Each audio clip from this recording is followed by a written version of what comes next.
Wow, thầm mên này. Được cả nhóm. Ô mà ra cái này phụ chọn rang cục, trong san đâm phụ chọn rang cục ơi to.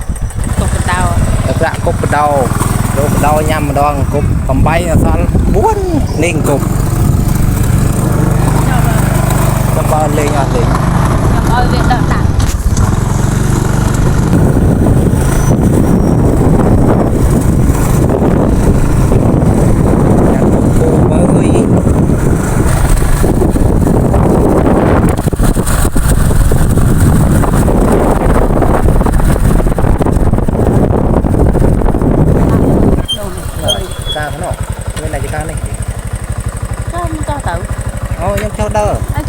Ô cái order bà ơi ông ổn ơi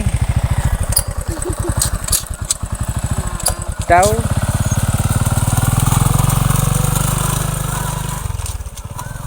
ra chọn đờ ấy chẳng đờ thôi ôi này phi liên khẳng của này chết trừ ok ông cô nên ông có một chiếc đo này nhỉ anh ấy chỉ làm pơ mùi cái này chỉ làm pơ mùi tiền nàng vốn tại anh ấy chúng ta treo hai nàng vốn nào ta cái này phải già cái này hay miền cái đầu nàng vốn nhưng tầm mưa cái này quả này xe lắm hoa hơi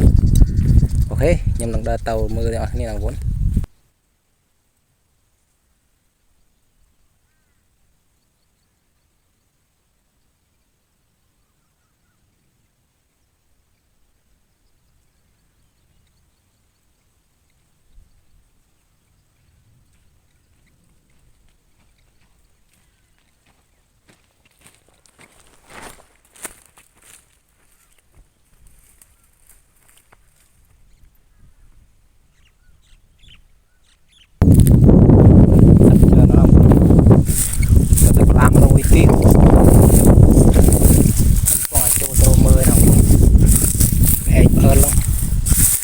cái đế cũng đang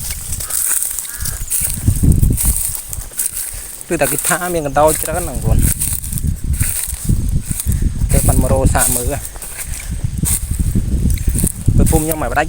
cuối cái to anh lỉnh nhầm đạo ca bị prang mày hay bị prang nên lâu prang nào prang ở đây tay cân này mà hất man khe đã mùi khe đã pi này ăn miên cái tàu à thì pâu lo mà play vừa pho một bốn để play vừa pho nát đây vừa play vừa pho này play vừa pho bằng bốn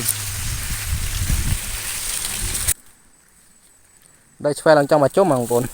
cho mà khơi flower này lại làm đôi miếng cái đó bằng bốn nhưng nặng cục cái đó bằng bốn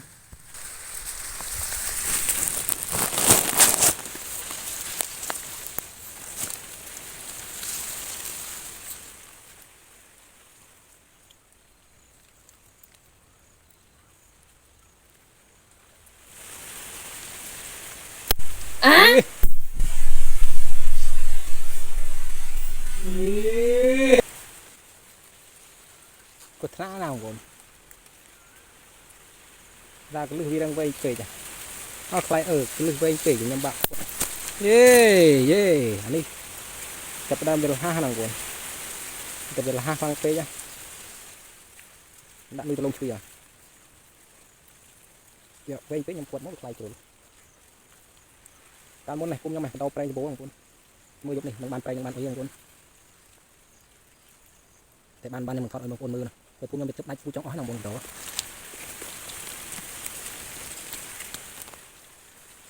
để bán có khơi bán có bán hốp để bờ mình bán cứ ọt phải tầm nhìn là hoa bà con có bán đây không con để chiêm đã rối muối không con để đã rối muối tiền đồng bốn nhắm đầu mai nhòng con đi nào thế này nào wow tray đây mạnh nhòng con nó có phía là từ đi nó ban ngầu thì tới hay đầu mốc bạc ở phía mình man chập với tuyến không bốn xong copy tiền ok không con đã rồi vậy xong sai nhưng mà cái trăm du nè trăm mấy nó nè mưa khơi nhầm còn hai p ok trăm mưa đập rực pe nhầm mưa xa tiếp ta ban bốn ok rực em bốn kịp chuẩn tích rồi mưa cái đầu tầm này anh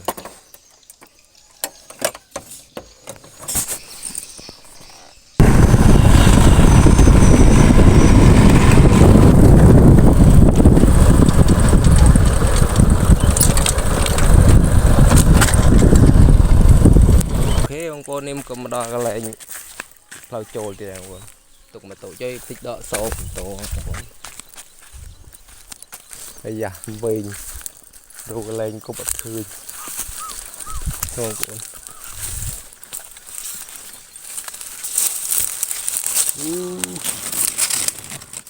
mà hổng mong cuốn ơi đi wow hồng men này chụp ba nhóm như kịp tha cật đầu cái giờ bố lằng nhóm mới khóc mà đồ đặt để chụp mùi là pan này hết tao mưa to tiếp không con mùi ní có vay khô tiệt đây cái đầu sang tôi này không con ta tập bồn nè những con mồm mừ này ọt đầu tui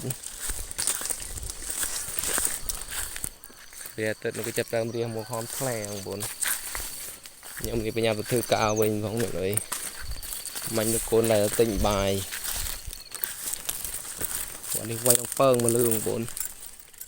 nè đây nhầm đã thlo nó ọt tiệt đầu tui tự nhầm chạy thân anh đôi nhầm nâng rốt trầy mà xả mà toàn ngồi con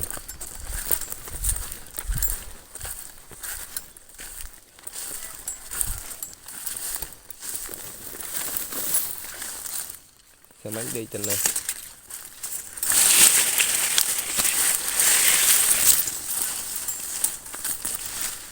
đây có vay ọt đèn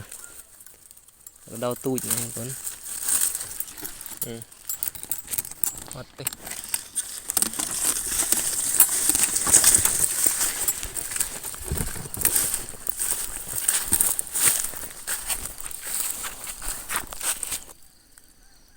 ok bông mèo bông phèo cây bao bùi chong nè mà đạn cục ngay này mà chong đăng tha kỳ tha đầu đi thì bồ mình sẽ bồ không bông bùi chong mà đạn bàn chiếp muối cục buồn không lúc ra đo tặng o mình bàn nhắm thì bông phèo cây bùi chong cho bay ở khuôn chân chấm điệp đi chụp video rồi bye bye bông mèo bông